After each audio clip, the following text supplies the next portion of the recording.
he had seen wasn't a madman. It wasn't the expression of someone who was doing it for fun, but of someone who would do anything to fulfill his first priority by completing the given task and completely discard any and all personal views. It wasn't her son, Itachi. It wasn't the crazy mass slaughterer, Itachi. It was the Ambu Captain Weasel. The Ambu Captain Weasel didn't snap, because it was not a human. She knew once Itachi got into his Ambu mode, he had no emotions. He became just that, an Ambu Captain, a tool that was available at the disposal of the Hokage. When active as an Ambu, Itachi could no longer be considered a human, but it was a tool. Tools don't have emotions, and they cannot snap or go mad. However, she knew Itachi too well to not be able to see through her son, no matter how well crafted his mask was. The night before the massacre, he had come at me when we were alone by the lake with a sword in his hand. I didn't think of it much at the time. It's normal for us to carry weapons around. But that's the time he was supposed to kill me, wasn't it? He knew my pattern of visiting Kushina-chan, and he knew I wouldn't be in the Chiha compound the next day, so he had to do it then. But Itachi hadn't used that sword on her. They'd stood there in comfortable silence for a while before simply returning to their home. Now that she knew better, he must have faltered inside when he had tried to raise his sword at her. Despite her skills as a jonin, she knew he had already surpassed her long ago, and she was proud of him for it. He could have killed her, yet he didn't. There was only one sensible conclusion she could come to from all this. Itachi Uchiha, her cherished son, hadn't snapped. He hadn't gone mad. He was on a mission. He was ordered to kill the Uchiha clan. It had been a hard truth to accept, but it was many times easier for her to believe this over believing Itachi had done it of his own accord. She knew her son didn't like to kill, and he only did it when it came under his duties and was needed. But then the question that bothered her most came up. Who ordered him? Who had the authority to order an Ambu captain? Of course, the Hokage was the first choice. But that was even more ridiculous than her son going mad. Sarutobi was a kind old man who would never do such a thing. The very idea of him ordering the slaughter of one of his village's own clans was laughable at best. She had thought it must have been the council, as she had heard something about an uprising in the Uchiha clan at times. So she had arrived upon the conclusion that some of the Uchiha had been planning to betray the village without the consent of the rest like her, and the council had ordered their extermination. No one was to be spared. But her son couldn't find it in himself to kill his mother and brother. Itachi and Fugaku didn't get along, and Fugaku was an asshole. Even she had to admit it. So Itachi had no problems killing him. She had even asked Kushina, and had been told that no such topic was discussed in the council. But then again, Kushina didn't go to half the council meetings, as the rest didn't trust her with the more secretive matters, and forgot to invite her from time to time, and sometimes she was busy with missions. But yet, the clan heads won't allow such a thing. From what she knew, the clans won't ever allow the Ambu forces to interfere with clan matters, as they didn't want it to happen with their own clans either. Even if the other clan was an archenemy like Hyuga, they wouldn't risk the privileges they got as prestigious clans to be gone for the sake of petty rivalry. So who did it? Who? She was clueless until she noticed how wary and disgusted Kushina looked every time Sarutobi was mentioned in their conversations. Upon asking, Kushina had told her about what she thought of Sarutobi, on the condition that her lips were to be sealed on the matter. After hearing everything, the Hokage ordering the Uchiha massacre didn't seem so ridiculous anymore. Anyone else would have considered Kushina a ridiculous liar and a mad woman for accusing Sarutobi of such things, but Makoto trusted her friend. And once she'd heard everything out with an open mind, it seemed more than likely to be the truth. Ever since she had realized that Sarutobi was the one who had ordered the death of hundreds of innocents who had been loyal to the village, along with hundreds of traitors, she had lost her trust in the village.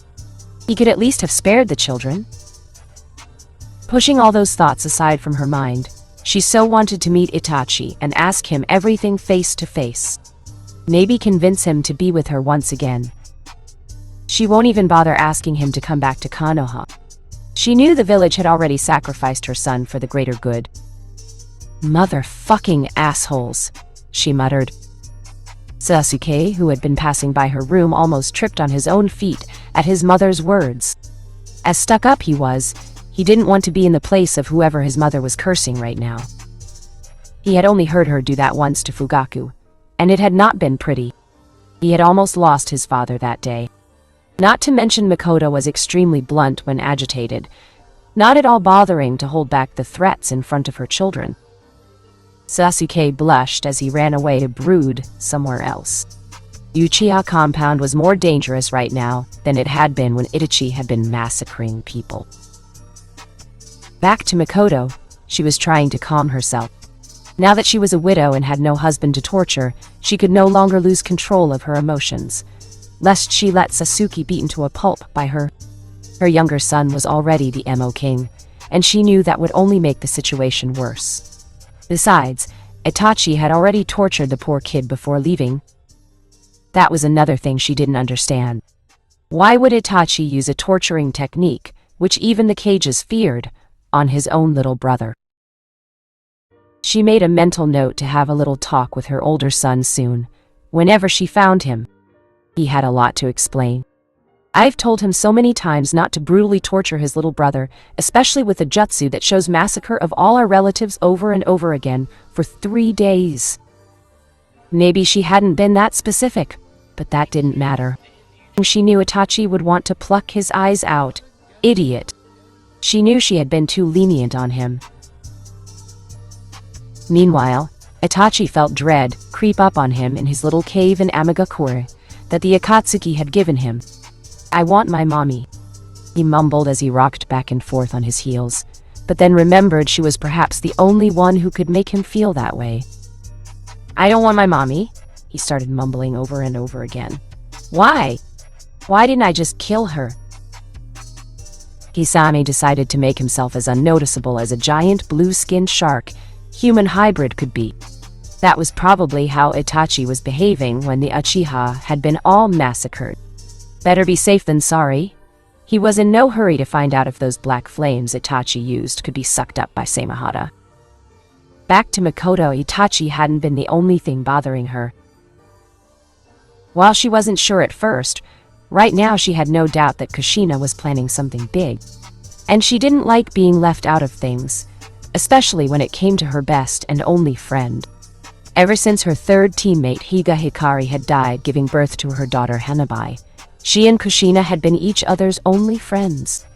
As ninja, it's hard to find someone you could trust, and it only becomes harder with time. Her suspicions had started when Kushina had let her watch the video of Naruto and Kasumi's activities. Her friend had been so excited to finally be able to watch her kids fuck that she didn't even notice what she was letting Makoto in on. She blushed as she remembered how the handsome blonde had pounded his gorgeous sister into a sexual coma. But she pushed those thoughts aside. She had bigger and more pressing concerns. Naruto Uzumaki, her friend's son. She had seen his eyes that night. Sure, the lighting wasn't that good, but it was quite easy to notice. And while she didn't have the Sharingan, her eyes were sharp enough. That led to too many questions. Naruto had a Dojutsu. The Uzumaki had a Dojutsu that the village knew nothing about. While it was normal for ninja to keep secrets, this was just too big to not be revealed. Why did they risk hiding something that big? It could be that they don't trust the village. But yet, they could use it as an enhancer of their reputation. Given how much Konoha is addicted to bloodlines, to be able to display even more power would only help with their situation. Unless... After much pondering on it and watching Kushina's actions, Makoto had arrived on the conclusion that her friend was going to betray the village. Normally, she wouldn't have been able to notice, but all the cold glances of disgust Kushina threw at the villagers, her lack of caring for the village's actions against her children, and her own ex-husband's acts had made her completely go against Konoha. When Kushina had asked her to become a possible spy inside the village and told her of the possibility of them being exiled or something similar, her doubts had been confirmed. But she wasn't one to break her best friend's trust. And Kushi-chan has changed a lot since Naruto-kun and Kasumi-chan were born. I wouldn't be surprised if she used some finjutsu to make me unable to reveal this to others. She guessed there were a lot of other people who knew about her past relationship with Minato as well, like Kakashi, the Hokage, Jiraiya, and the like. The rest of the village was blissfully unaware of the fact that their beloved hero was the father of the demon twins, even though he had lost his right to call himself a father long ago. Yes, she knew who Kushina's husband was. Even if it was a well-kept secret, she wasn't one of her best friends for nothing. She knew as much about Kushina as anyone except maybe her own kids did. Not even Minato knew her that well. She twirled one of her long raven locks as she thought about what she should do. She won't betray her friend and tell this to Sarutobi. She would be dead before anything like that happened. She didn't have any allegiance left for the village either. Her entire clan was dead, killed by her own son, who was ordered to do it by the village leader. So, no, she didn't hold any allegiance for Konoha anymore. I could go with her. I'm sure she plans to leave this village soon enough. That will also give me a chance to meet Itachi. He won't be coming back to Konoha for sure. But Sasuke. What do I do? What should I do about Sasuke? The village didn't see her as an Uchiha, as she never activated her Sharingan. They had made that clear enough when she had not been appointed as the new clan head for the Uchiha clan after the massacre. Sasuke, on the other hand, was an entirely different matter. She was sure he would be pampered no matter if she was here or not. Besides, they rarely talked. She guessed seeing her left alive reminded him too much of others that had been killed. Or something. She never understood the emo way of thinking. At times she wondered if Sasuke even noticed she was still alive. And there. All his needs will be taken care of and more. Of that I have no doubt. He will be protected and given proper training and care as well. The only use I might have for him would be to provide him company or love. But he doesn't want that. He just pushes me away each time I try getting close. Another problem was that he was hell-bent on avenging the clan by killing Itachi. Now, while she might not be too gentle when she met Itachi either, she wasn't going to kill him, nor was she going to let anyone else kill her son. So, taking Sasuke with her would create too many complications. And he will only go if she could convince him that he will become stronger. I don't think he will miss me anyway. Oh well. There is simply nothing I can do about him right now. He'll be okay without me here. Actually, I don't know if he will even notice if I'm here or not. But first, I'll have to talk to Kushina-chan about this. Kurama compound. It had taken a while, but Kushina had been able to put up mental barriers on all three of the siblings to block out those atrocious images that they had been forced to watch by Takane. After that, they had been led to the Kurama compound rather peacefully, or as peaceful as it can get with three extremely confused teenagers who had no idea what happened a few minutes ago. The whole way they bitched and bickered. The Kurama elders had been extremely pleased to hear that there was a possible way out of their seemingly inescapable fate. They had accepted the offer without much hesitation, even though with quite a few changes in the original plans. Right. Now they were in a large hall with the Kurama heiress, where her powers were to be unsealed, and then made controllable. A very nervous Takane could be seen fidgeting in a corner of the dark room, which was littered with seals of various designs that no one except Kushina and Nina was able to fully understand. Damn, that is some high-quality finjutsu, Naruto muttered. Kasumi couldn't help but agree with her brother. The seals her mother was using were beyond even her understanding. Of course, the type of seals being used didn't belong to any of their selected areas of expertise. But still, that was no excuse to be almost completely clueless about the other seals. They were supposed to be masters and mistresses of finjutsu. As such, all of them made a note to give more time to train in finjutsu from now on, if they were to ever hope to be able to catch up to Kushina's level of skills. They weren't that bad, though. Each of them knew a few finjutsu techniques that even Kushina couldn't make, as they all had different areas of expertise in finjutsu. For example, Kasumi's floating water goddess technique was beyond the understanding of her siblings and mother, unless they start to study Jikshiken finjutsu. Same goes for Naruto's Dojutsu Kiwin and Natsumi's Nature Seal. They all could learn it given enough effort and time, but the amount of time and effort it will take to start in a completely different area of sealing was simply not worth it. They could probably produce much more fruitful results if they spent the same effort in their own areas. Back to the situation at hand, in the center of the massive complex sealing array, lay an extremely nervous and blushing Kurama heiress. She normally wasn't shy, but laying naked in a hall, and being the center of so much attention, was a little too much. Especially considering that there was a very handsome boy in the same hall, along with some really beautiful women. While she didn't have anything for women, those girls made her question her own capabilities as a female. She could tell she would never be able to compete with any of them in terms of beauty, and it hurt her pride as a woman. Takane was a very cute, but Yakumo knew she will be just as, or at least near as much beautiful once she is done filling out in the right places with time. But the others in the room were in their own league. "Will it hurt?" she timidly asked.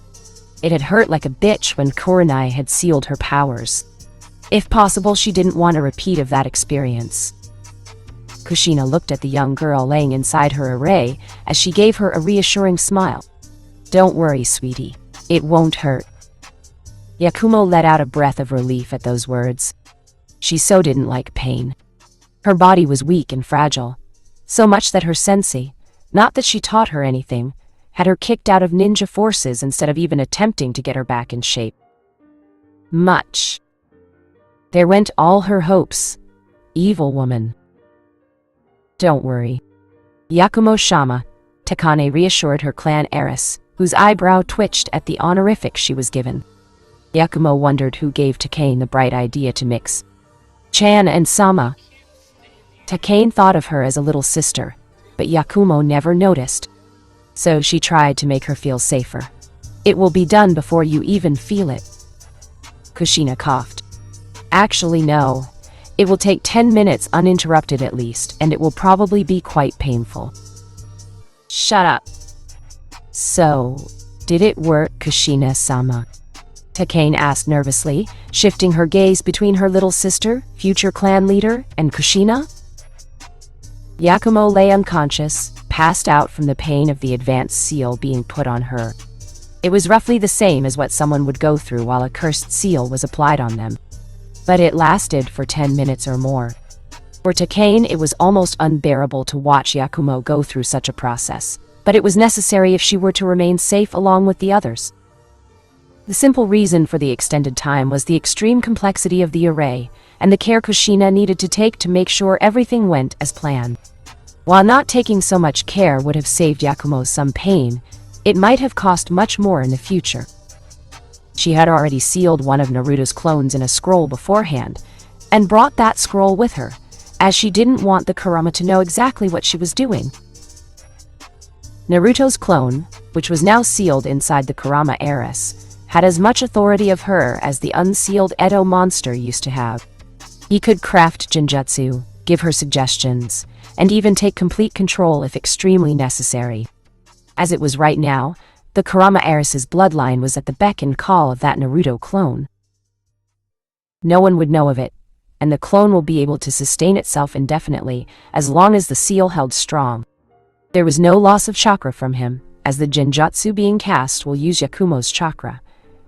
And there was no way anyone could land a solid dispelling hit on the clone without breaking the seal first. After applying a complex encryption keki to make sure no one could break Yakumo's seal, Kushina got up and headed for the Kurama Council meeting, where they were to discuss the changes their plan would need. "Don't worry, she'll be completely fine after a good sleep," she reassured Takane, who nodded hesitantly.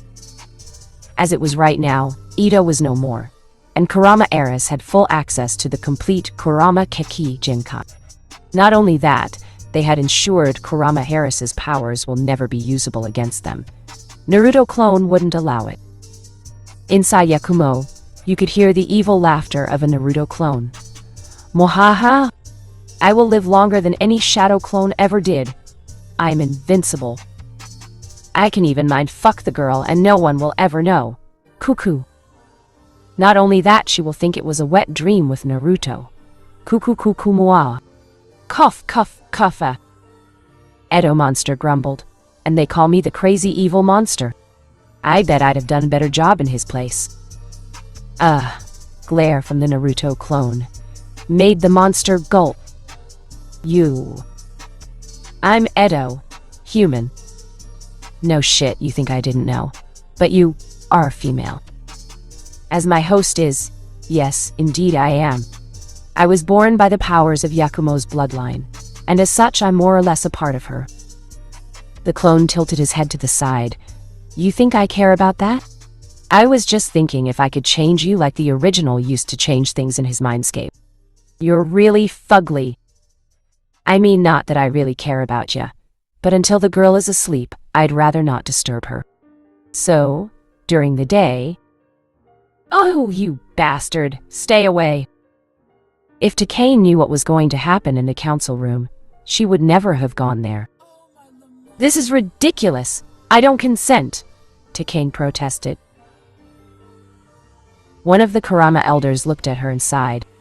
Look, Takane-chan, you almost killed the Uzumaki heirs by showing them those horrors.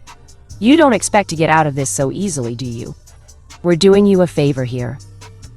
She huffed at the elder. How are you doing me a favor by marrying me off to a person I barely know? Naruto and his sisters sat in the corner of the hall, and they were still quite confused what it was that they had seen to be so horrible that Kushina had to use mental barriers. Even Orochimaru's memories didn't warrant that kind of action. While Kushina's mental barriers were strong, they often interfered with the brain's thinking process, making whoever they were applied to have a chance of getting mental abnormalities, such as multiple personalities, delusional thinking, and the like. It wasn't a problem for Yakumo or Naruto because they had Naruto's clone and Kibai respectively to inform and repair any damage to the mindscape. But Kasumi and Natsumi didn't have anyone in their heads. Naruto made a mental note to ask Kushina to put up those barriers for Orochimaru's memories. Once he was done writing down all of the snake's techniques in Uzumaki library scrolls. Fortunately, it seemed that there had been no side effects on any of the siblings. They weren't hearing any strange voices in their heads, and they could think perfectly fine. But the risk had been there, no matter how small. Of course, Naruto could hear Hitomi asking what was in the new locker that had appeared in his mindscape. But he was sure she was not his alternate personality, and thus he was mentally fit. Back on topic, as a way to solidify their alliance and compensate for attacking the siblings, the Kurama had engaged Takane to Naruto, which he guessed she was not so happy about. Takane glared at the elder who had put forth this proposal. Look, you old idiot, if you had any control over who I fuck and who I don't, you would have taken my virginity a long time ago.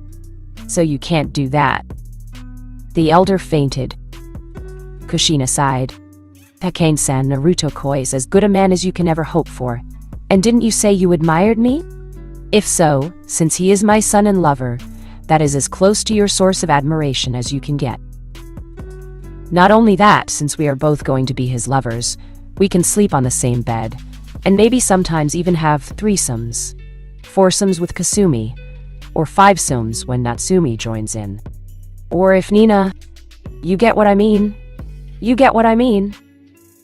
Another elder had to be taken to a Kurama medic. He had a heart attack. Takane was beet red from embarrassment. I think you got the wrong idea from what I meant by admiration. Kushina-sama. I'm a straight girl. Thank you very much. Though I have nothing against orgies. She ended in reference to the threesomes and the like in a lower tone. Natsumi quirked an eyebrow in surprise at the Ambu girl. Won't that make you bisexual and not straight? There went another elder. This one didn't seem to be breathing. One of the elders who had been able to miraculously maintain his consciousness throughout the conversation decided to try and convince Takane a bit more. Takane-chan, just give it a try. If you aren't comfortable with the arrangement after 6 months, we'll leave it up to you and the Uzumaki clan to decide. This is just a tradition we have to solidify alliances, not something that must be done no matter what. If not you, then Yakumo-chan seems pretty anxious to take your place. And indeed, Yakumo Kurama had been way too happy after her seals were undone, and new ones that let her utilize her powers without any side effects were put on by Kushina. Takane pursed her lips in thought. Yakumo had the distinct advantage of inheriting the main branch blood and the Kurama bloodline stronger than her own. Despite the common belief of other clans, the Kurama branch family did possess their famed Kekkei Genkai, but it was weaker than the main branches. And Yakumo Kurama's was as strong as it gets, much better than an average main branch Kurama's. Not that there were any left, Yakumo was the one and only living main family member after Edo killed the others. Sure, she was miles ahead of Yakumo in skill, but now that she could use her powers to full effect, Yakumo could refine her own skills with proper training, which she was sure the Kurama were going to provide. The main reason she had been against getting married off with Naruto, aside from her not knowing him well enough, was that he already had 3, or maybe even 4 girls as potential lovers before her. And she wasn't going to bet on him not going for more. He might turn out to be a prick, as otherwise one girl should have been more than enough to satisfy him, especially considering what kind of girls he has. And even if he's a good lover, how much attention will I be able to get between so many girls? Not much, that's for sure.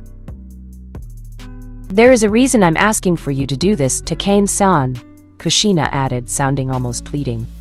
We don't really have anyone who is good at genjutsu, and we were hoping you would help us with the art. Not for free, of course. You can ask for whatever you want in return as long as it's within reasonable terms. Takane's eyes lit up as she looked at her idol. Now this was just too good an opportunity to pass up. And the elder did say Yakumo was going to replace her position if she didn't feel like it later. Kushina-sama is going to regret saying this. Alright, it's not like I have much choice. If she was honest with herself, she couldn't deny that Naruto was no doubt very good looking, but it wasn't just the looks that counted. However, from the way others of the family seemed to treat him, he seemed to be someone lovable. Maybe she should get to know him before judging him. I have a condition, though. Others in the room curiously nodded at her to continue. No one will try to bury me alive next time I pass out or I'm sleeping. Takane finished sternly. The Uzumaki chuckled nervously as some sweat started forming on their faces, while the elders looked visibly confused. Since Kushina had been the one to relay all the events till their arrival, as well as the one who proposed the plan of escape to the Kurama elders, she had conveniently forgotten to mention the little event where they were going to say goodbye to Takane. One of the elders, unable to hide his confusion, asked them what they were talking about. But fortunately, Kushina decided to switch the topics before her ass got in any more danger than it already was. Why don't we discuss all these little personal problems later? Let's focus on revising our plans right now. We don't want to take any risks by staying here too long. Kushina hastily sputtered. The elders seemed to have bought it as they once again went through the discussion of their plan with Kushina. Meanwhile, the siblings were having their own discussion. So, Anani-chan, what do you think of the new plan? Kasumi inquired her twin brother. Well, I think this one is better because the number of fighters in Kurama clan is much lower than we expected. As such, it will be best if we avoid taking risks, or else they can be easily slaughtered if caught off guard. Once they are a part of Uzushio, these numbers will matter, so we have to save them as much as possible. This generation may be stunted because of Konoha's limitations, but the one after them will help strengthen the foundation of Uzushio to new levels. Natsumi nodded. Yeah, we will also be able to scare Konoha more this way and cause more damage.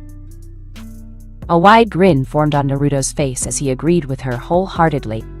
Kurama will escape during the invasion, with us as their escorts.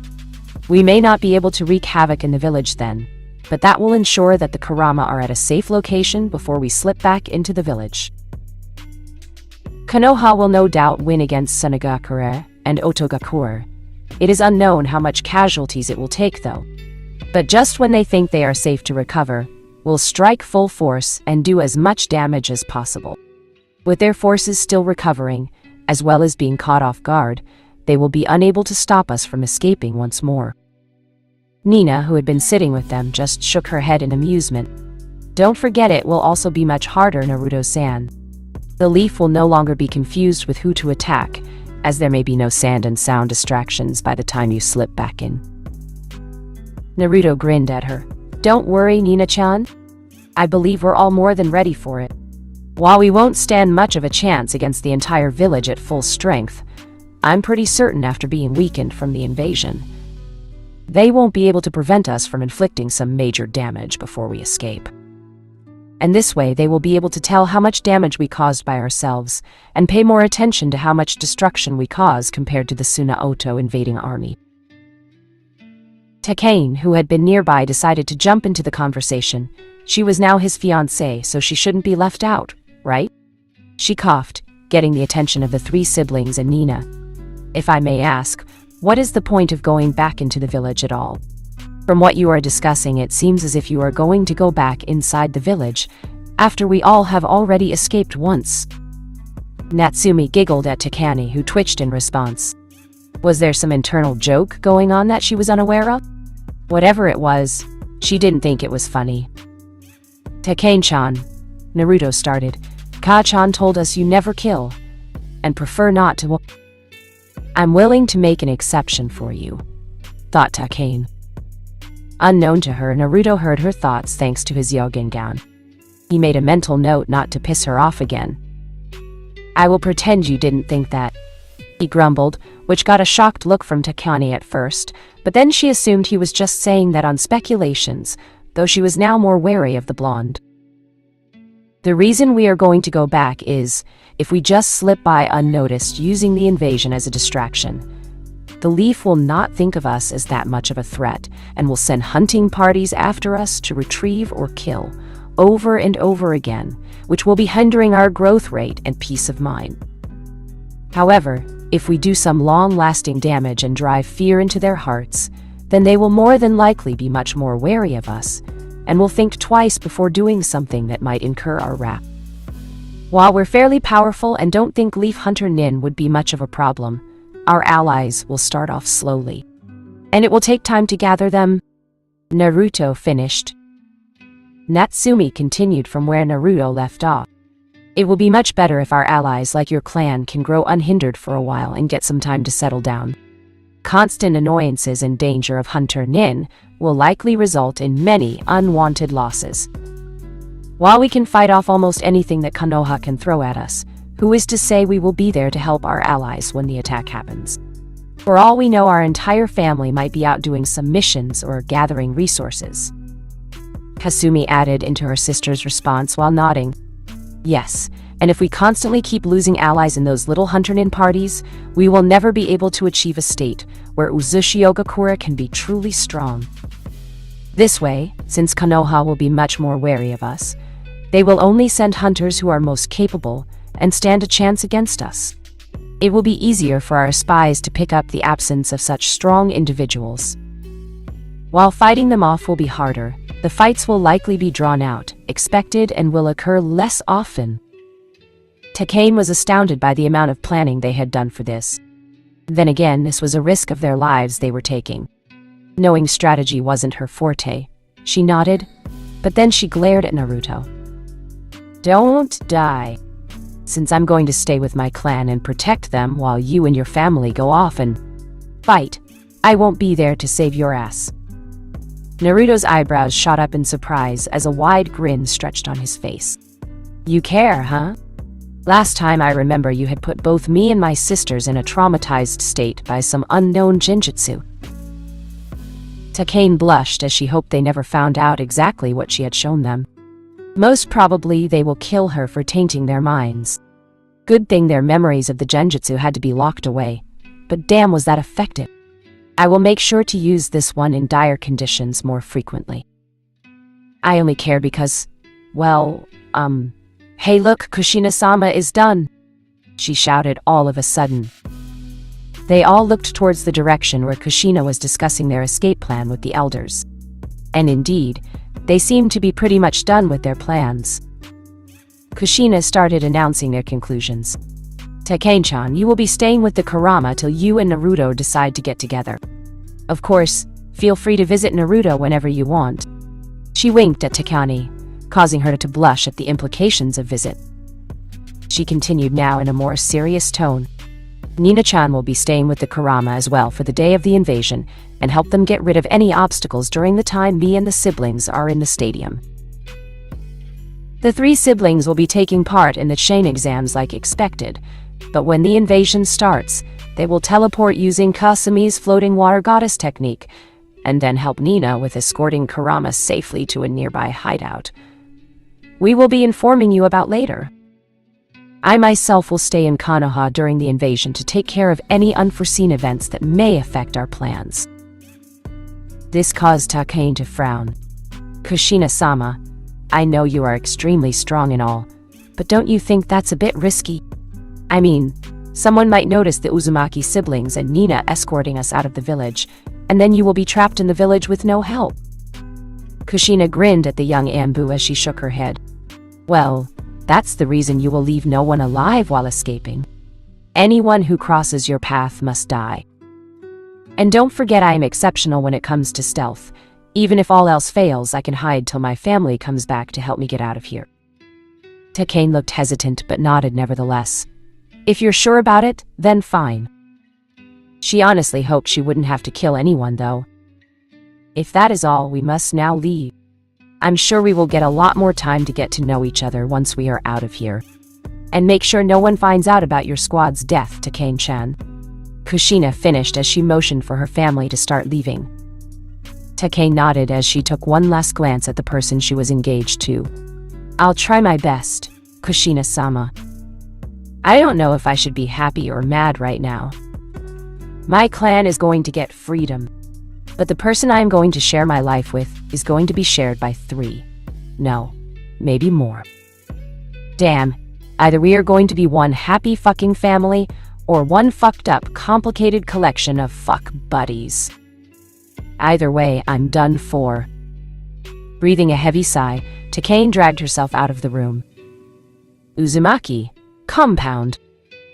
The Uzumaki arrived back at the compound hoping to get some training done, and maybe relax a bit as their clones do all the work. The D-rank missions their clones were doing were actually going to bring them some decent income. The income from each D-ranked mission ranged from 5,000 to 50,000 ryo. With their clones being able to do about 200 missions a day, they will be earning 3 to 6 million ryo every day. That will leave most other genin teams starving though. It would have mattered if they cared. Which they didn't. For Team 11, anything less than an S rank would be uneconomical when compared to D ranks, but it wasn't like they were going to stay here long enough to have to go through the B or A ranks. They were leaving soon anyway. When they finally reached the gates of the compound, they were greeted by an unexpected visitor. Before Makoto could comprehend what was happening, Kushina had dragged her inside the compound, with others quickly following and resealing the gates. What you saw never happened, Kushina instructed Makoto sternly. Makoto was confused by this, before she finally took in the situation properly. Nina was there with them, and all of them looked quite battle-ready, with a few specks of dried blood here and there. Oh, okay. I never saw you guys returning from a war, okay? Okay? Kushina grinned as she pushed Makoto's nose, causing her to scowl, which only made her friend laugh. You can scowl like an Uchiha. If you show that to the council, they will accept you as the clan head of Uchiha. The two friends continued to bicker at each other, throwing insults to and fro, till a cough distracted them from it. I think you were here for a reason, Mikoto-san, Nina asked her, which caused her eyes to widen. Oh yeah, right, Mikoto admitted sheepishly. Well, I was wondering if you could let me come with you when you leave the village, probably massacring a lot of ninja in the process. Could you? Silence. I will help, she added with a nervous chuckle. 20 minutes later. Currently, Makoto was tied down, stripped from her weapons, but thankfully clothed. Kushina-chan, we are friends, and I'm not into bondage, or S. Another, 10 minutes later. It had taken a while for Makoto to convince Kushina that she was not going to rat them out, or would have already done so. It had taken even longer to convince her than she hadn't already done so. And it was only thanks to Naruto's ability to sense emotions through his bloodline that Kushina had finally believed her. Makoto knew that Kushina trusted her with her life, but she did not trust anyone with her children's life. So no matter how much Kushina loved her, Makoto knew for a fact she was not going to take any chances. Once their trust had been re-established, Kushina had tried to convince Makoto that she wasn't trying to play master and slave, and she wasn't into bondage either, as well as her not being attracted to Makoto in that way. Makoto already had Kushina pegged as a super closet pervert, so she didn't believe it. Kushina-chan, you watch your kids fuck. So there is comparatively nothing wrong with you trying to rape your best friend despite both of us being girls, or BDSM. Makoto assured her, but Kushina thought there was too much sarcasm in her words. Kushina huffed indignantly as she glared at her best friend. I stopped just watching them fuck a while ago. And I really haven't tried any of that stuff yet, so I don't know. That stopped Makoto in her tracks. You stopped just watching them fuck? Oh my god. Don't tell me. Now, Makoto-chan, don't freak out.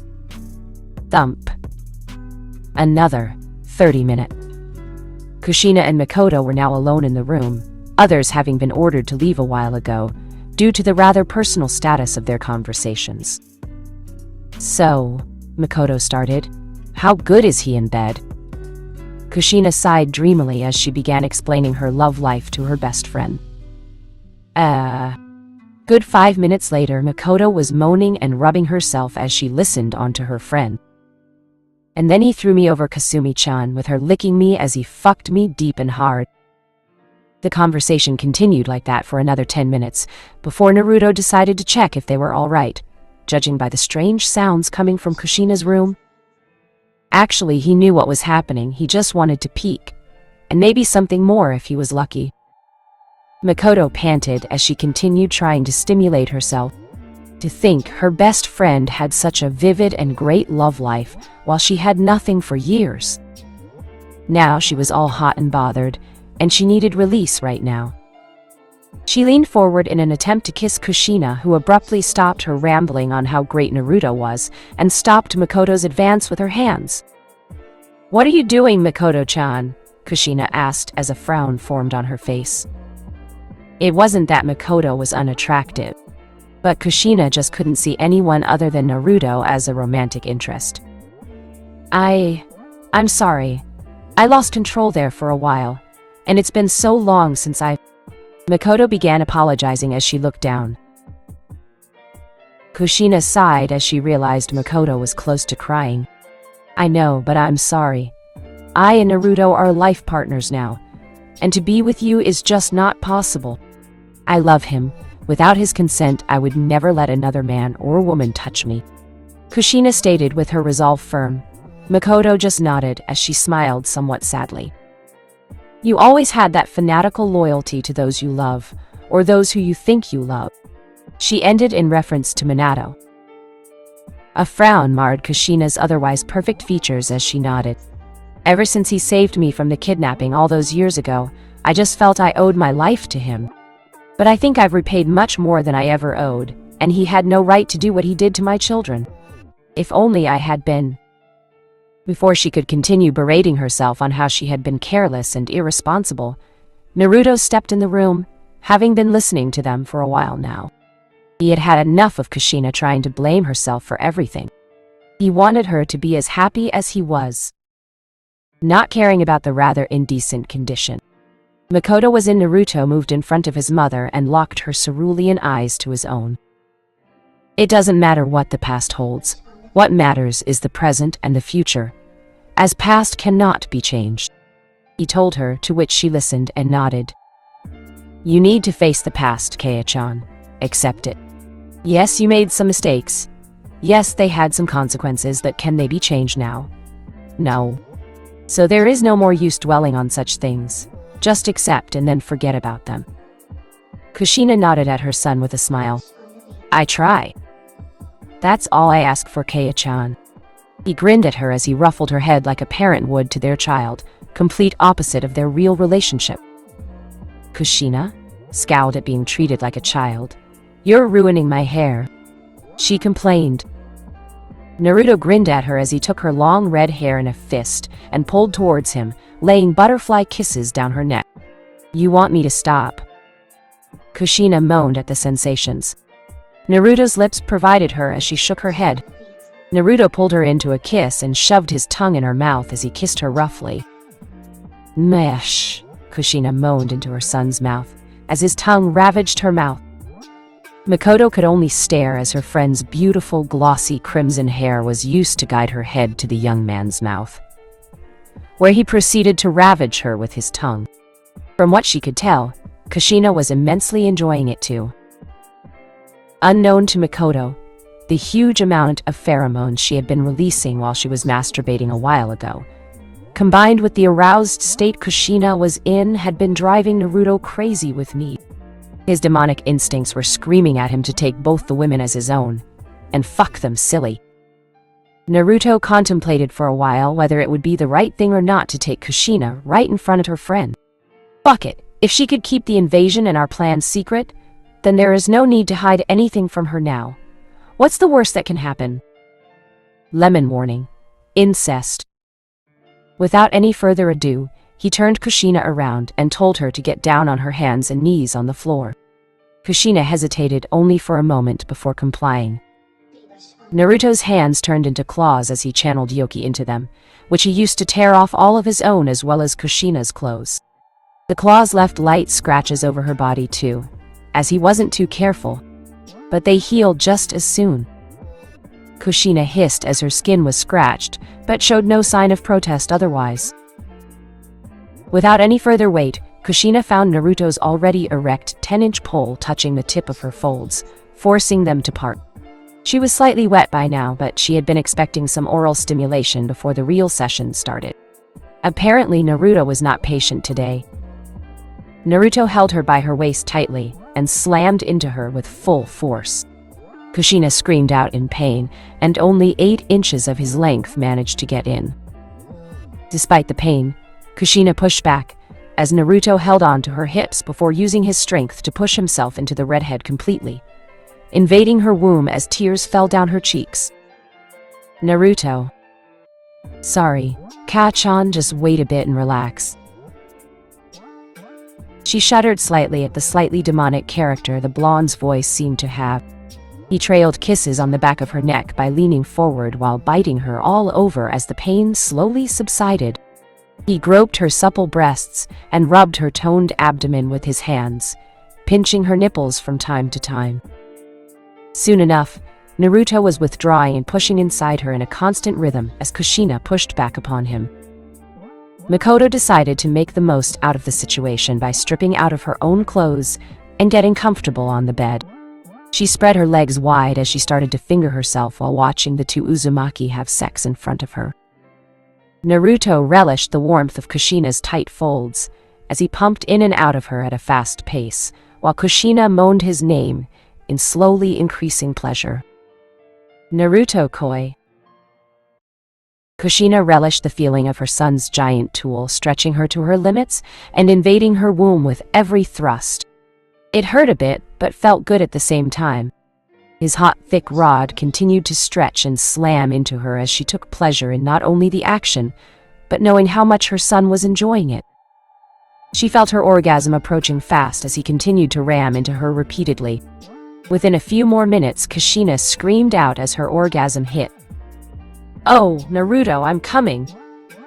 Naruto grunted as he felt Kushina's walls clamp on him painfully, forcing his seed out of him.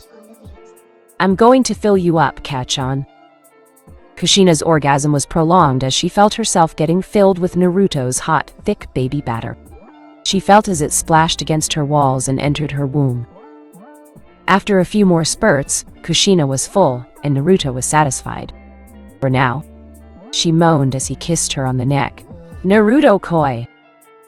Are you okay, Ka-chan? I'm sorry I started a bit rough. All the pheromones in the air temporarily made me lose it." He apologized to her. "I hope you're not hurt?" Kushina lay down on the floor, no longer having the strength to stay on her hands and knees, that were aching somewhat. She rolled over so that she was now on her back, Naruto's tool still firmly lodged into her.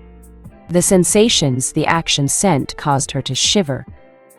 Kushina smiled at him tiredly as she asked him to come closer, and then she kissed him on the lips. "It's okay. I had fun. You were great." Naruto grinned at her as he nodded. "I will try better next time. You look tired." "Yeah, sorry. All the seal making today tired me out." First, the fairly chakra-intensive barriers she had to set up to conceal their fighting with the Ambu, followed by the complex sealing process of Kurama Eris, and the planning with the Kurama Council, and various other negotiations had left her exhausted. "That's all right," Naruto assured her. Kushina nodded as she kept smiling at him. Naruto couldn't help but admire her figure as she lay down on the floor. Covered in sweat from their lovemaking, Kushina still looked like the most beautiful woman he had ever laid his eyes on. Of course, Kasumi and Natsumi came close, even her equal. But it was obvious where their beauty originated from. He slowly pulled his still hard cock from her and couldn't help but appreciate the speed of her regeneration. Her pussy should have been gaping after that pounding, but as soon as he was out, it was sealed shut and tighter than a virgin's. Naruto found himself getting painfully hard as he continued to admire her. "Shit, now what to do with this?" he thought, looking at his 10-inch pole sticking in the air with nowhere to go. Kasumi was probably training herself to the ground, and disturbing her in the middle of the training wasn't something he wanted to do. She will get hers later. Natsumi and Nina were off limits till they asked for it. He knew he could get them both right now if he tried, but he wanted to let them decide it independently. A loud moan from Kushina's bed caught his attention, as he finally noticed a very naked Makoto fingering herself, with her eyes closed in concentration. Despite being lost in her activity, Makoto easily noticed someone's gaze upon her, only to find an aroused Naruto in front of an almost unconscious Kushina. She contemplated on what to do. She couldn't just... "Fuck it. I have no husband or boyfriend, haven't fucked in years. Besides, I and Kushina used to share almost everything during our genin days." She looked directly into Naruto's eyes as she smirked seductively, making a "come here" motion with her index finger. Naruto made to get up and leave, but restrained himself in the last moment as he looked at Kushina, silently asking for permission. He wouldn't do it at the cost of his relationship with Kushina or Kasumi, even if it led to a lot of pent-up frustration. They will be the ones who will have to relieve him of it anyway. "Go ahead. I've got no problem with it," Kushina whispered out.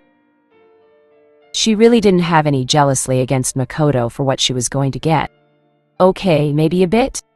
But still, Naruto had enough and more for both her and her daughter no matter what he did with Makoto. Besides, she wasn't in any condition to take care of him in her exhausted state. Of course, knowing Naruto, he could have squeezed more juice out of her, maybe 2 more times, till she finally succumbed to unconsciousness, if she had allowed it. But right now, with someone outside their family in the compound, she didn't want to risk unconsciousness. Naruto grinned devilishly as he progressed towards the raven-haired woman who had her legs wide spread as an open invitation to the blonde. Once he was close enough, Makoto took hold of his length and pulled him towards her mouth, where she proceeded to lick and suck him to the best of her capabilities. Naruto moaned as he felt her warm mouth trying to milk him off his seed. Grabbing hold of her head, he pushed in a little, hitting the back of her throat. Makoto closed her eyes in concentration as she forced her throat muscles to relax.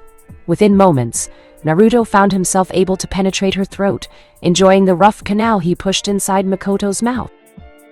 The raven-haired woman had to use chakra to sustain herself with the lack of oxygen, but proceeded to give the first blowjob she was giving in a long time. Grunts and moans filled the room as Naruto's balls slapped against Makoto's chin again and again.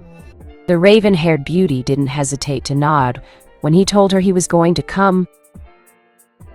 Unable to resist, Kushina turned to look the sight, moaning as she felt Naruto's cum slosh and move inside her womb, and some leak down her thighs.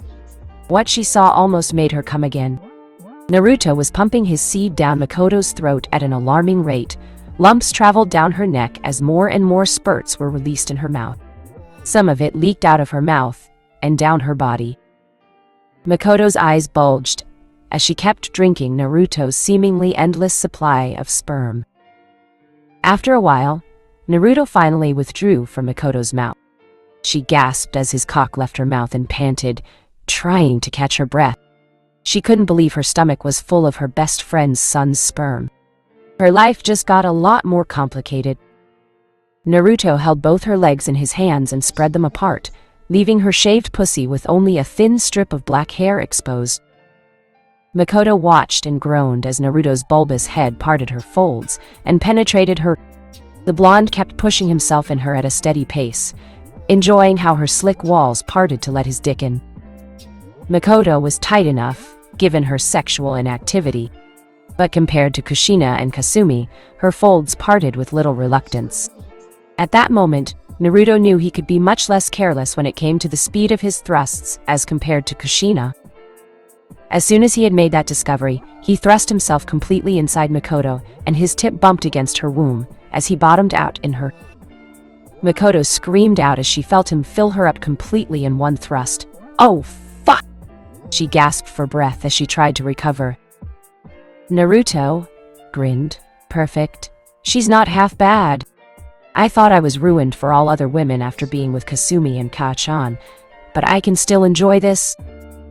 Makoto shivered at the strange sensation of being stretched like never before. Fugaku had been a good 6.5 inches, but the monster going to ravage her was much more menacing. "Fuck me," she moaned in pleasure. Naruto withdrew till only his tip was left in her and slammed back to the hilt. Makoto gave a loud moan and a gasp of surprise as she locked her arms around Naruto's neck and they kissed. Naruto began to ruthlessly pound into Makoto, just as she liked it. "Harder, Naruto-kun." Naruto nodded as he paused to catch his breath for a second. Then he began pounding into her at twice the speed as before, making Makoto scream in pleasure as she was ravaged. Naruto pounded her through 3 orgasms. Makoto's walls spasmed and tightened around Naruto's tool, trying to milk him dry and earning plenty of pre-cum. Sounds of flesh hitting flesh could be heard throughout the compound. Makoto could feel it as the hot, thick rod stretched her to the limits again and again. She loved how full she felt right now. Naruto finally grunted as Makoto's efforts at milking him took their toll. "Fuck! Here it comes." He blasted rope after rope of boiling hot demonic seed inside Makoto, making her gasp at the feeling of getting her womb filled completely with Naruto's sperm. The liquid splashed inside her and then started spilling outside, as Naruto had never stopped his relentless pounding. "My God, it feels like it's burning me up from the inside. This can't be normal. An Uzumaki trait. No, this feels almost demonic." Finally, he stopped as he buried himself to the hilt for a few spurts, withdrew, his dick spraying cum all the while, and then sprayed it all over Makoto, covering the raven-haired beauty in his thick white cream. Makoto now had cum on her face, breasts, her flat belly, hair, pussy, womb. She realized that she looked like she had been gangbanged. "I didn't realize when he shot it down my throat, but I can taste it now. It's spicy. Not that I don't like it, but something is definitely different about him. But I'm so tired now, I suppose I can sleep here for now." Too exhausted from the ruthless pounding she got, she fell asleep on Kushina's bed, deciding to think of the consequences later. Naruto sighed as his dick softened slightly. Either he was a demon in bed, or all girls he knew had very little endurance. Warning. End. "Just you wait till I get out, Naruto-kun. I will show you what a real demon can do in bed," Hitomi purred in his mind. "What can a real demon do in bed that I've already not done?" Naruto inquired curiously. "I don't know. I'm technically still a virgin." "Huh," she nervously replied. Picking up Kushina, who had by now succumbed to sweet slumber, he set her down on the bed next to Makoto. Leaving the two friends naked on the bed, he dressed back up and walked out of their room to see what his sisters were up to. Chapter end. Review it. Chapter 19. Expectancy. Uzumaki. Compound. Our blonde hero was having a great day. Based on the chakra spikes coming from the direction of the training grounds, I'm sure everyone except Kaa-chan is there. So after he had finished dressing up, he started making his way towards there. Being the good brother he is, he can't leave them alone for too long now, can he? As he arrived at the location, he noticed that Nina and Natsumi were training in taijutsu. More like Nina was ravaging Natsumi without mercy. He decided it would be better not to get in the middle of their spar. Reminds me of the time I trained with Kaa-chan when I was younger. Except that she never hit me during the training. Not far from them, he spotted Kasumi standing there holding a Rasengan in her hand. If her looks were any indication, she appeared to be pretty frustrated. Deciding to check out what his twin was up to and perhaps help her out, our hero walked up to his twin sister. As he got closer though, it became clear what she was trying to do. The spiraling ball of chakra she was holding had a slight darker bluish tint to it, indicating infusion of water-natured chakra in the technique. Kasumi sighed in frustration as she saw her brother approach. "Hello, Anane-chan?" She greeted him softly. But on paying close enough attention, the slightest hint of annoyance was evident in her voice. Naruto couldn't help but raise his brow in surprise. Kasumi wasn't happy to see him. What was the world coming to? If I hadn't heard this myself, I could have sworn she would smile at you no matter what you did to her. Naruto couldn't help but mentally agree with Kimbi's statement. I know, Ki-chan, I could have as well. But you shouldn't forget that even though she loves me unconditionally, she is only a human. It's only natural for her to get upset once in a while. Though I hope the reason she's upset isn't really me. What's wrong? Kasumi-chan, you okay? He asked, sounding somewhat concerned. The redhead sighed as she let the Rasengan on her hand dissolve. Sorry, I'm fine, Anami-chan. It's just that you can already make a sub-elemental Rasengan. So you're jealous, Naruto concluded nonchalantly. Completely ignoring his jibe, she continued with her rant. While I can't even infuse mine with water-natured chakra, I can control water much better than any elements you can, then why won't it work? She huffed in annoyance. Naruto didn't have as much control over any element as she had over water. Not to mention that he had infused his Rasengan with wood-natured chakra. That's not even one of the main 5, and he had much better control over others as compared to wood, especially wind and gravity. It wasn't that she didn't like her brother getting the upper hand over her or dominating her. Actually, she very much liked when he dominated her. She shook her head as a slight blush covered her cheeks. Back to the matter at hand, she didn't like trailing so far behind either. Naruto just chuckled as he looked at his flustered twin sister, though he had no idea she was now flustered for an entirely different reason. You have no idea what I actually did, do you?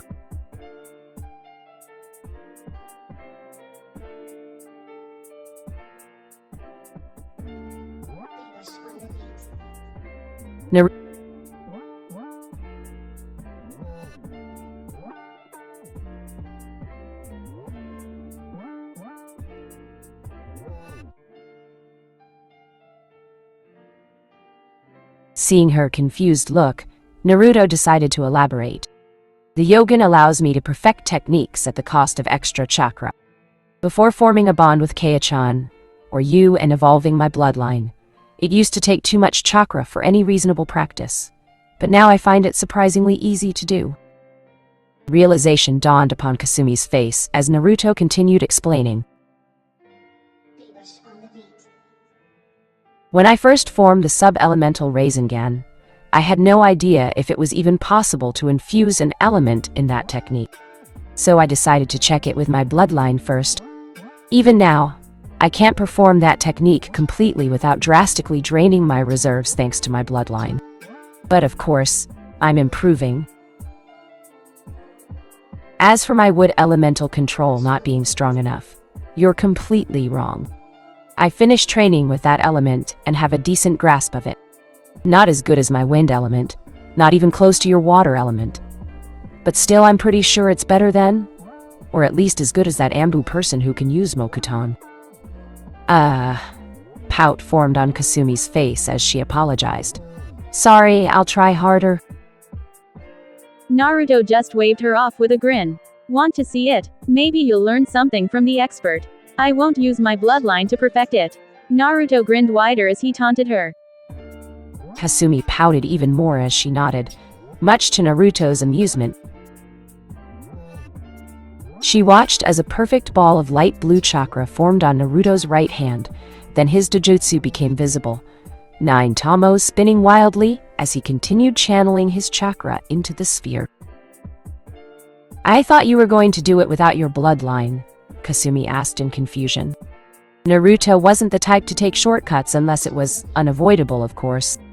It was not because of some fucked up sense of honor, though, just that shortcuts often didn't yield good enough results. Hard-earned training did. I am doing it without my bloodline, I just need it to use Mokuton, but I'm not using it to perfect the technique. He answered her with a smile. Damn, Yuanui-chan, you sure know how to make others feel sorry. Now I feel really bad for being annoyed at you if you keep smiling at me like that. I will have to make it up to him somehow. Kasumi nodded her approval as she continued to watch. Slowly, the sphere got a faint green tint to it, which eventually got darker. Kasumi resisted the sudden urge she was getting to touch the greenish-blue sphere, knowing the result won't be pleasant. This is as far as I can go by myself. Seems I still need a lot more practice. Naruto told her with a sigh of defeat. Is it just me? Or is the technique attractive? Kasumi's words were laced with confusion and astonishment. Naruto nodded his head vigorously. Yes, you're right, Kasumi-chan. When I did the technique with my clones, my usual battle-honed instinct that warns me of approaching danger didn't go off from this attack. More often than not, the instincts and presence of mind decide the outcomes of a battle, and as such I consider this be an extremely deadly aspect of the technique. It seems extremely similar to the calming effect Shodai Hokage's chakra had on the badge. That's awesome, Oni-chan. She was honestly a bit disappointed in herself for not having the affinity for Earth right now. Mokuton was so cool. But yet, she still had to see the effects of her own sub-elements if she is ever able to use them. So, the redhead decided to hold her judgment for now. Studying the sphere of green light closely for a while more, Kasumi nodded in thought. That's just a little better than what I can do myself with water. Have you tried it with wind yet? It's your best element after all. Naruto shook his head in response to her question. I will do it once I'm done perfecting this without needing to waste any chakra. To be honest, Naruto was looking forward to doing the technique with wind. Being the strongest offensive element, wind element Yogengan was sure to cause the most destruction. Of course, gravity was on an entirely different level. Too bad he didn't have anywhere near enough control over gravity to make it swirl into a ball. The best he could do right now was compressing it into a highly concentrated sphere, thus forming his most destructive technique. Chibaku Tensei, Shinra Tensei and Bansho Tenin were merely small waves and relatively simple manipulation of gravity. To form a Yogengan out of it would take control on unreal and godlike levels, beyond what he could possibly even dream of achieving in the near future. After debating with herself internally for a moment, Kasumi spoke up again. Can you show me how far you can go with it if you use your bloodline? She asked somewhat hesitantly. She knew Naruto was keeping a lot of secrets from her, and she didn't want to pry. It was okay with her if he kept a few secrets from her, as he had the right to, even if she didn't keep anything from him. When she was younger, she would have been hurt for him to not return her trust with equal passion, but by now, she knew it was perhaps for her own good if he kept a few things from her. She didn't know how she would have handled it if he had told her he was going to decide whether to take help from Hitomi all those years ago. She probably would have hyperventilated in the face of such a burden. But she was curious, damn it. Nodding, at his sister's request, Naruto started channeling chakra to his bloodline. Kasumi watched in awe as the sphere got darker green and 5 green petals of chakra sprouted from its base, and then started revolving around the technique. Naruto could feel the technique was still not complete and needed work. The last time his clone had used it, the user had died with the enemy. He was sure there was some way to make the jutsu work at a range, but he just needed more control over it first. "Is this how it looks when complete?" Kasumi asked, sounding extremely impressed at her brother's accomplishment. "As it is right now, my chakra reserves are almost drained, and I don't want to succumb to exhaustion, so I won't channel more chakra to my bloodline. I can still feel that the technique is incomplete," Naruto told her with a frown. He carefully avoided telling her of his yoki reserves, as well as the Manchio technique that allowed him to gather natural chakra to add to his own. It wasn't that he didn't trust her, but she just didn't need to know yet. The reason he hadn't tried channeling yoki to let his bloodline complete the technique was simple. He didn't know what will happen when wood elemental chakra, normal chakra, and demonic chakra converted into wood element combine. Knowing his luck, it won't be pleasant. Wah, Kasumi's jaw dropped. "But you have almost half the amount of chakra I have. Not to mention much better control over your chakra than me, except for the water element. How can you exhaust your reserves completely in just one technique, and it's not even complete yet? That would mean Kaya-chan and Natsume-chan will have no chance at all to complete it." Disbelief was evident in her voice. Naruto chuckled as he shook his head. "You dumbo. It's not the technique that's using up most of my chakra. It's my bloodline. When I perform the technique on my own, without needing the Yogen to perfect it, I'm more than certain I can do it multiple times before I face exhaustion." Kasumi's eyes got wide as she finally realized how stupidly she had ignored the fact that Naruto's bloodline was rapidly eating his chakra all this time. She laughed nervously as she rubbed the back of her head. "That's right. I asked him to use his bloodline just a while ago." Closing his eyes, Naruto checked his reserves. To his surprise, he had used up only 60% of his chakra. Last he remembered, it had taken almost 90% of his reserves to do the same thing. "Naruto-kun, you forget that you had done that before forming a bond with Kushina-chan. I suspect it further improved your bloodline. Mating with Kasumi had reduced your chakra cost of Yogengan drastically, though. Compared to it, this change is too little. Half a tael of yoki and 30% of your reserves don't even begin to compare." Naruto was quite astonished at this little tidbit of information, but didn't know what it meant, to be honest. "I don't really know what to make of this. What do you think, Ki-chan?"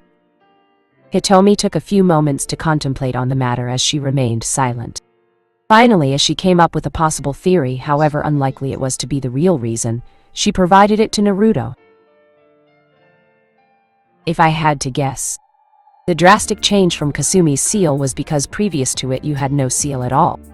The first boost to your bloodline was the biggest, while the ones you add later will be considerably small. I have no solid theory on this, though. Sorry, Naruto-kun." "Thanks for everything anyway, Kin-chan," he assured her with a smile. Mokutan. So-so, Isu. Wood release. Chair creation. Naruto, finally satisfied that he had helped his twin on the matter as much as he could, sat down on the newly created chair, watching the spar his other sister was having with Nina with a frown on his face. Cage. Bunshin no Jutsu. Kasumi created a few hundred clones and sent them to work on adding water nature to the Rasengan. Noticing that Naruto was watching Nina and Natsume spar, she decided to observe with him. Naruto let a small smile grace his lips as his twin sister sat down on his lap. She wrapped her arms around his neck while Naruto snaked his arms around her waist to support her.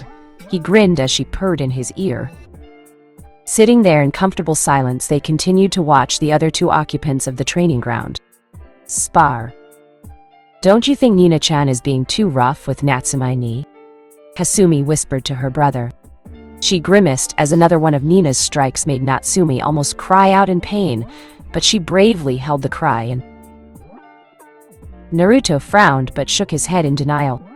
I don't like to see her getting hurt, but you know as well as me. No pain, no gain. Plus, Nina-chan considers Natsumi-chan her sister as much as us, and loves her as such. I don't think she takes any pleasure in causing Natsumi bodily harm. Kasumi nodded hesitantly. Nina was as much a part of their little family as herself by now, and she had full confidence in all of her family members. Besides, Naruto said so it had to be right, at least for Kasumi. Maybe you're right, Anu-chan. But Wani-chan doesn't have as good regeneration as me, or Kaya-chan. Ouch, that's gotta hurt. She winced as another Jacken strike hit Natsumi's shoulder. Natsumi grimaced as she dodged another one of Nina's high-powered Jacken strike. You're too slow, Natsumi-chan. Remember, that was the only reason you never stood a chance against Kasumi, and why you struggled against those medics as well. Natsumi frowned as she was reminded of her fight with the medic Ambu. She had expected them to be around Shine level at best, but unfortunately one of them turned out to be high Jonin level. She had sent the first Ambu flying through the forest with her super-powered Jaken, dead. But she had to use almost every trick up her sleeve to take down the other one. Nina had watched the fight with her Byakugan, and she wasn't satisfied with her performance, thus upping her training. The ground crumbled under the force of her punches, but none of them even came close to hitting Nina. Each hit was making giant craters in the training area, blue and white chakra, visible due to the intense concentration. Natsumi's hands were shining with a combination of blue and white chakra, showing that her seals were active during her fight. Nina's hands didn't so much as glow. Her mastery over Jaken had reached a level where no chakra was wasted at all. The only time the chakra could be seen on her hands was only instants before her blows landed. I told you, it doesn't matter how much damage your hits do if they can't land on your opponent. Nina taunted her.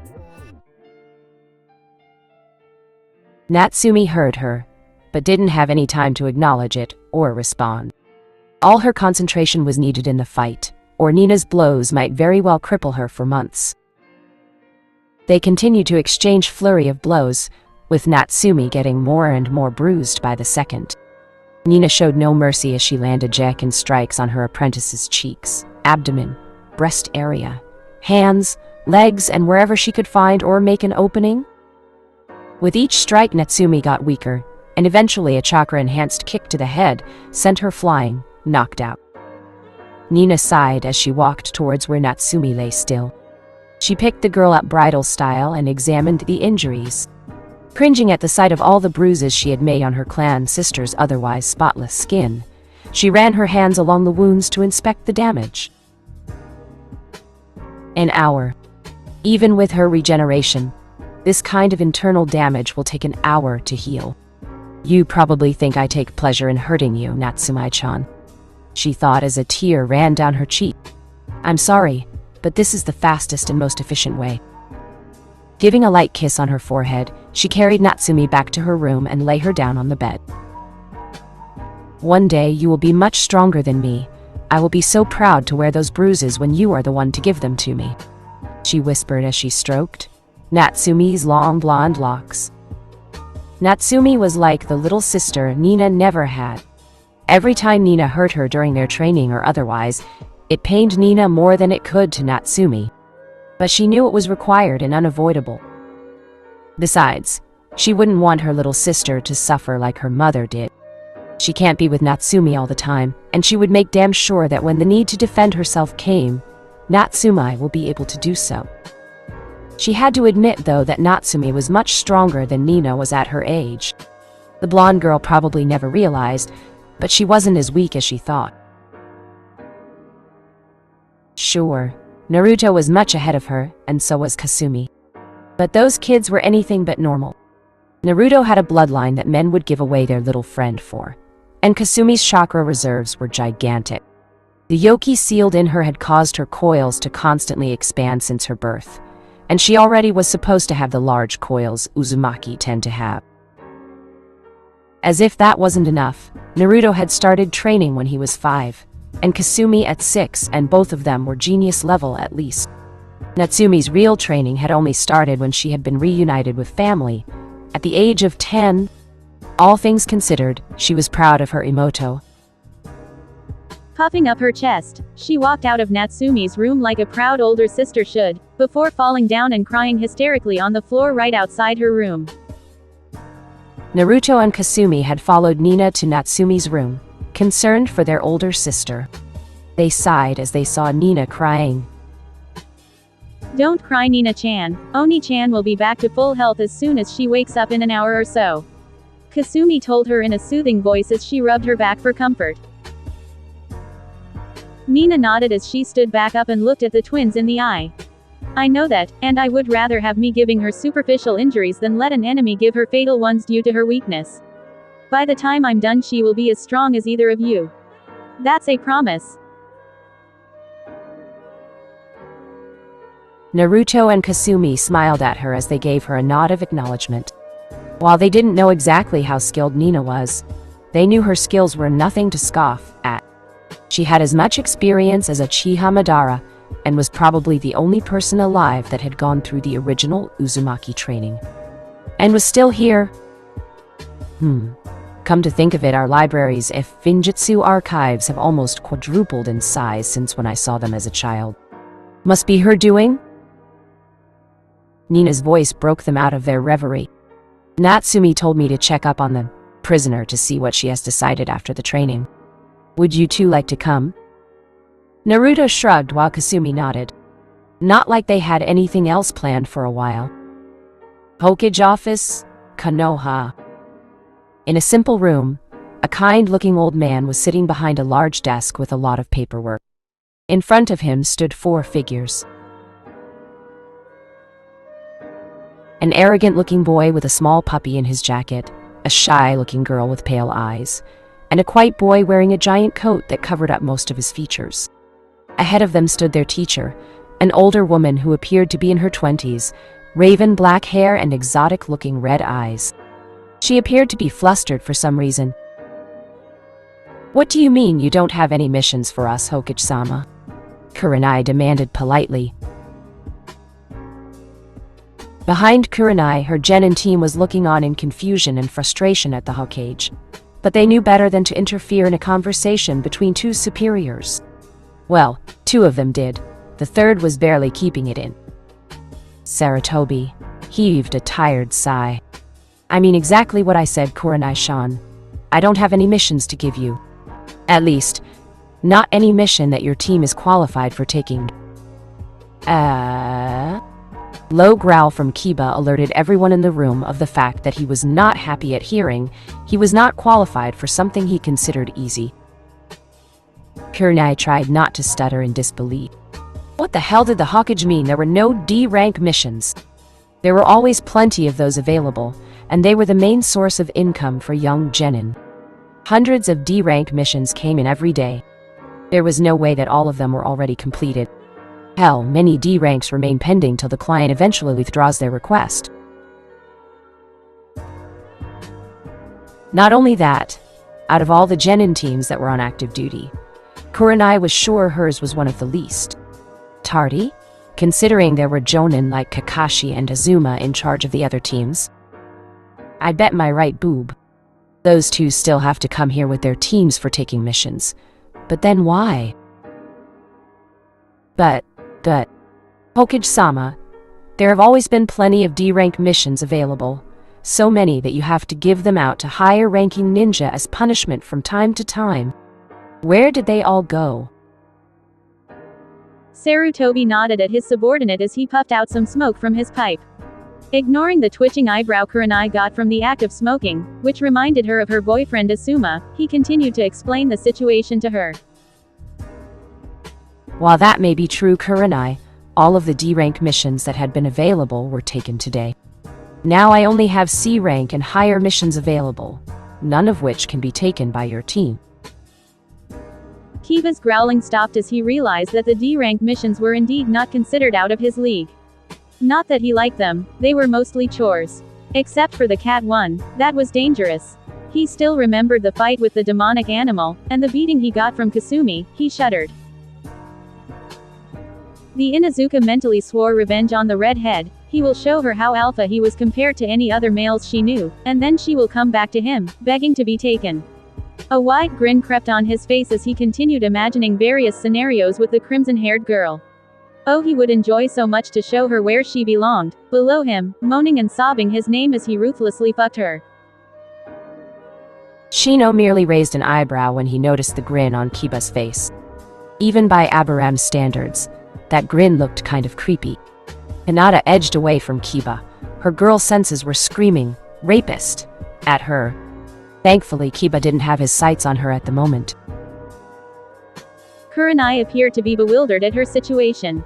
She had never heard of a situation like this happening before, and this was the first time she had taken on a team. Sure, she had taken an apprentice before, Yakumo Kurama, if she remembered correctly, but that had only been for a few days before she had recommended Yakumo to be removed from the ninja forces. She was a rookie jonin, thus fairly nervous about the whole situation. Her team consisted of not one, not two, but 3 clan heirs. And all from prestigious clans too. She couldn't afford something like what happened with Yakumo when it came to powerful clans like Higa, Inuzuka, and Abiram. They won't be pushed around like the Kurama, who didn't really have all that much influence in the village, so it didn't matter. If she messed this team up, she was fucked. She tried to calm herself for a moment before she responded. Panicking at the first sign of trouble won't solve anything. Hokage-sama, if you don't give us D-rank missions, then how are we supposed to complete enough missions to qualify us for C-rank missions or the Chunin exams? Sarutobi sighed as he felt another headache coming. Seriously, he was getting so pissed off these days. Why can't people just let him have some peace? Every day it is a problem after another. Goo. More often than not, he found Kushina at the root of all his troubles. That bitch. He inwardly cracked a smile at the thought. As soon as Chunin exams were over, the problem will be dealt with. Then he will finally be able to do things as planned. And hopefully this chaos will end. Oh, he had no doubt she will be hard to take down. But he knew the perfect way to deal with her. She won't even know what hit her. Even if it will pain him greatly to get her killed, he will put a heavy hand on his heart for the good of the village. He swore to himself that it had nothing to do with the increasing amount of paperwork caused by problems that were generated by Kushina's rebellious actions.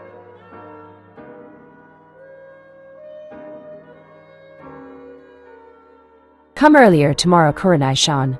Hopefully tomorrow you will get here before Team 11 takes all the missions, again? Sadly, according to the laws, I cannot prohibit a team from taking any missions as long as they qualify for it. Meet all the conditions required for the mission. The mission is available, and their success records are above 95%. So far, Team 11 hasn't failed in any of their missions. Kurenai was now left flabbergasted. How could a single team take up all of the D-rank missions of an entire village? Hundreds of thousands of people lived in Konoha, and hundreds of D-rank missions came in every day. Painting fences, gardening, walking dogs, even babysitting. She just couldn't imagine how just 4 people could complete all these tasks in a single day. There is no more use for you staying here any further, Kurenai-chan. I recommend you go train your team instead. A ninja must not let time waste by for no purpose. The Hokage told her in a kind voice. Kurenai nodded as her shoulders dropped in disappointment. She had wanted so much to enter the clan heirs in the Chunin exams and gain some favor from the 3 major clans at the significant accomplishment. It wasn't usual for rookies to be good enough to be recommended for the Chunin exams by their Jonin sensei. Motioning for her team to follow her, Kurenai exited the office and headed for the training ground to allow her team to practice more on teamwork. After Kurenai left, the Sandime slumped into his chair as he sighed. What did I do to deserve this? Now there will be a lot of complaints coming in from the shinobi about the genin not having missions. If Kushina's team continues this, then our economy will suffer. Jonin senseis and genin rely heavily on D ranks to pay for their day-to-day expenses. The lack of D rank missions can lead to major disturbance within shinobi ranks. But still, I am glad that we aren't short on supply of C rank missions, thanks to Wine Daimyo sending most of his missions to Konoha as well. Most experienced genin and shinin can take up those, while the higher ranked nin will take care of A and B ranked missions.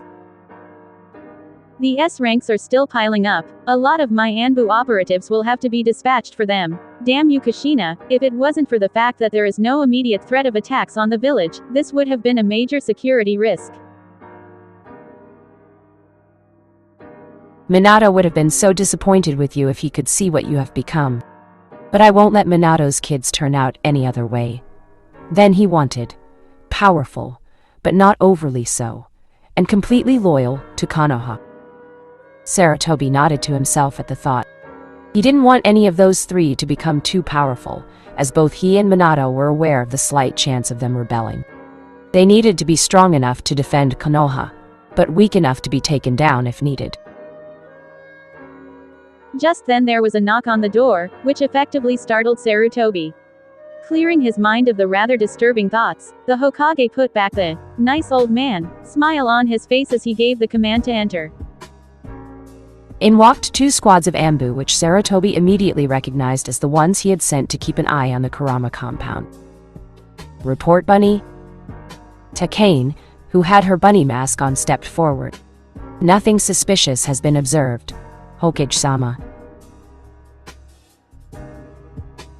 Sarutobi looked at the other 7 occupants of the room to see any sign of protest to that statement. He didn't trust Takane completely, as the matter concerned her own clan. He didn't want to take any chances.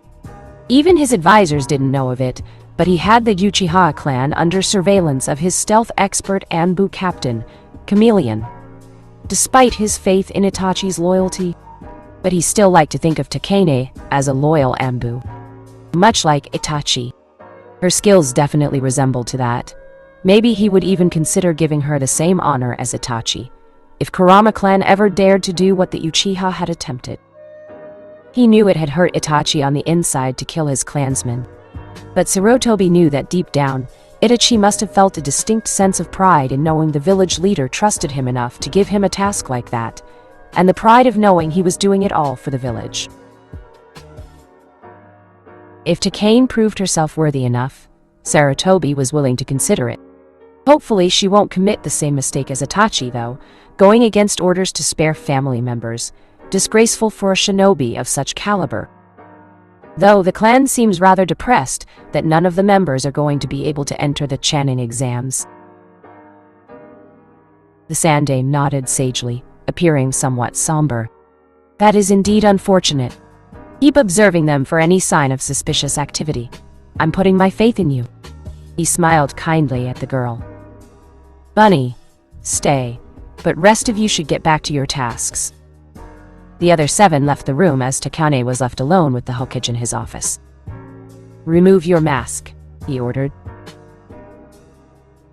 As Takane removed her bunny mask, the Hokage couldn't help but think what a younger person would have done with her had he been the Hokage. He could imagine the person ordering Takane to give him a blow-job, with those innocent brown eyes staring up at you while that cute mouth worked to give you pleasure, and as the Hokage he certainly would have the authority to claim it as training for one of his elite kunoichi. After all, for kunoichi, the art of seduction was as important as tai, nin or genjutsu. It wasn't rare for them to have to unwillingly sleep with people for the sake of the mission.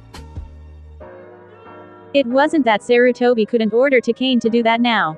But he didn't become the Hokage by losing control over his desires. Oh no, that act would just shatter his image of the kind old man if anyone came to know of it. If the civilians were to learn it, they'd be surprised at what careful application of chakra could do to a man's body.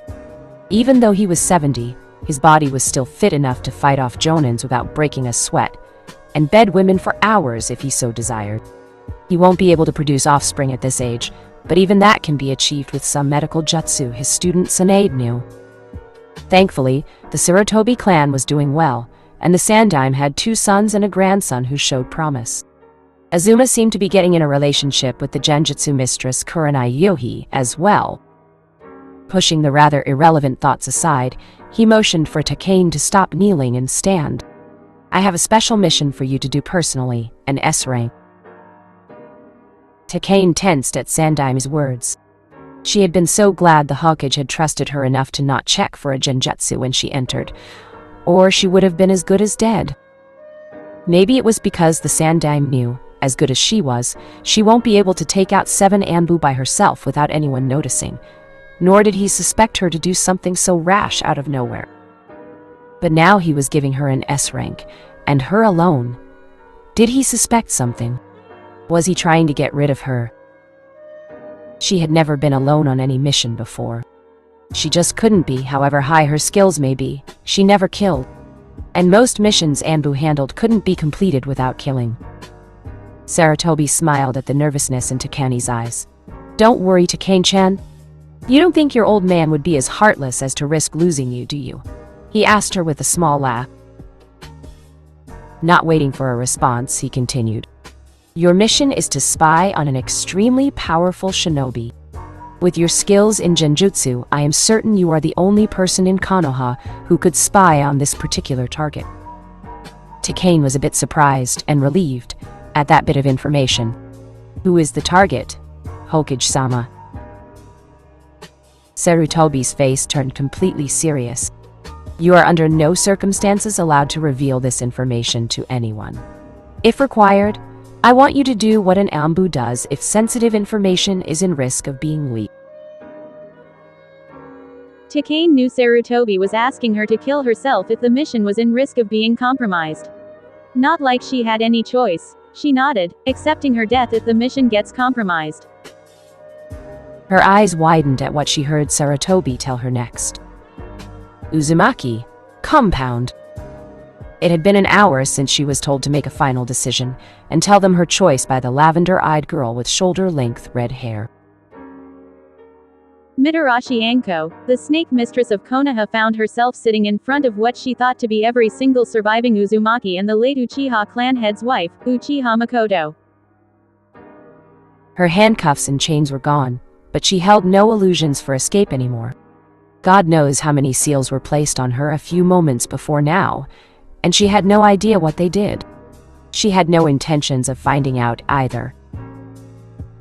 The blonde girl she had talked with earlier seemed to be the most accepting of her, from the gentle smile on her face. She couldn't help but feel nervous while being stared at by all those mesmerizing ocean blue eyes, except for the one girl with lavender pupils, which she knew to be the Bikagen. The Uchiha woman kept looking at the blonde boy with a blush, something which made Anko really suspicious. Sure, the boy was really handsome, but a girl's gotta control herself. This was coming from Anko. God, she felt like she was caught during one of her pranks she used to play before she became Orochimaru's apprentice. Were they going to scold her or what? And why the fuck was the redhead twin of the brat sitting on his lap with his hands circling her waist? She was sure the brat had a hard-on by now, and the girl could feel it pocking her. They were twins. Sure, incest was common in all bloodline clans, but she had yet to see a case within the same family. Okay, maybe she hadn't yet seen a bloodline clan reduced to a single family either, so maybe they didn't need to. Hold it. Did that mean the Uchiha brat was going to do his mom, who seemed to have the hots for the Uzumaki boy? Fuck! This is all so confusing. Fuck you clans and your fucking bloodlines. I'm so glad I don't have any. What a relief. She decided to start the conversation pleasantly. Didn't want to start off on the wrong foot with people she was probably going to have to work with. Hi, I'm the one and only, sexy and single Mitarashi Anko. I would have said it's nice to meet y'all, but you kinda abducted me. So, damn, didn't even crack a smile. Stuck-up pricks. She felt really awkward now.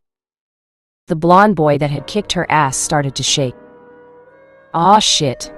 She really hoped she didn't piss him off just now. Then, to her surprise, he broke out laughing. "What the fuck? Is there something I missed?" Mina asked with a raised eyebrow. After a few minutes, Naruto finally stopped, wiping off some tears that came from laughing too hard before he offered them a short answer. "Sorry, that statement reminded me so much of someone I met during my training journey that I couldn't help it." The girls seemed to accept his answer, though they seemed curious of who he was talking about. They knew the probability of them actually knowing who he was talking about was next to none. Good. He had no intention of elaborating it either. He wanted it to be a surprise. "Anko-san," the boy started speaking, much to Anko's relief. She didn't like silence all that much. "Please don't mind the others. They're rather distrustful to those that have yet to prove themselves worthy." Anko barely resisted the urge to snap at him, screaming the fact that she was done trying to prove her worth to everyone without any results. Wait, did that crimson-haired girl on the boy's lap just give her a death glare? Oh, fucking shit. She was the one that almost killed me for trying to hurt her Onani-sama. Never mind the fact that he was trying to abduct me. Talk about brother complex. That girl's got issues? "It's all right, I guess," Anko answered as she chuckled nervously. She knew they didn't really have anything against killing her, and they didn't need her all that much. Sure, she could be useful to them, as she was skilled and had a lot of experience with torture and interrogation. But other than that, she had nothing to offer them. Given most of them seemed to be stronger than her, she didn't think they needed her at all, and if they took her in, it could be considered an act of kindness. She almost snorted at that thought. Yeah, right, kindness from them, haha. Now that would be a sight to see if that ever happens. "So, what have you decided?" Anko-san Natsumi questioned. Anko tapped her chin as she pretended to think. What were my choices again? "Join us, or die," Naruto helpfully reminded her. "Yeah, let me think. Such a difficult choice. Geez, what do you suggest?" Naruto shrugged, nonchalantly.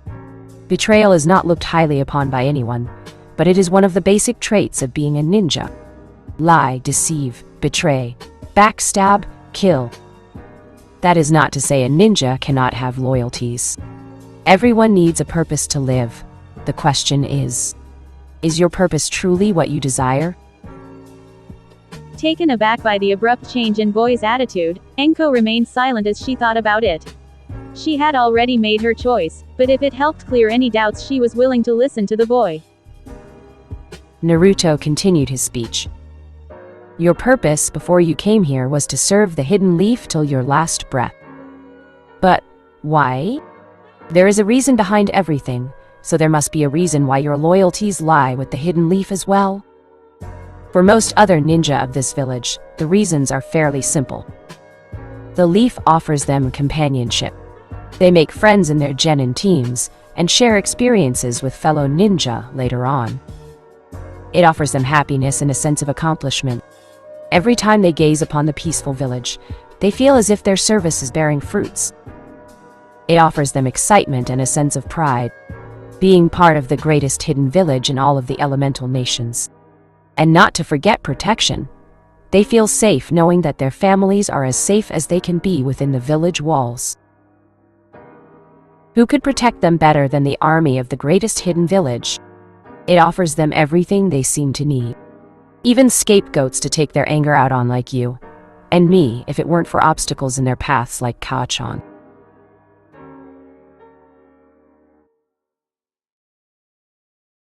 When they die, the leaf remembers them as heroes. The population mourns their loss and praises them as their guardians. And they know they won't be completely forgotten. Their name shall always be visible on the memorial stone. When they proudly walk through the streets of the village, they are showered with respect and appreciation from the general populace. As such, the hidden village of Leaf has earned the loyalty of its ninja. But what about me? Or you? Did you get any of these? Did you earn companionship here? Or did you make any good friends in the hidden Leaf?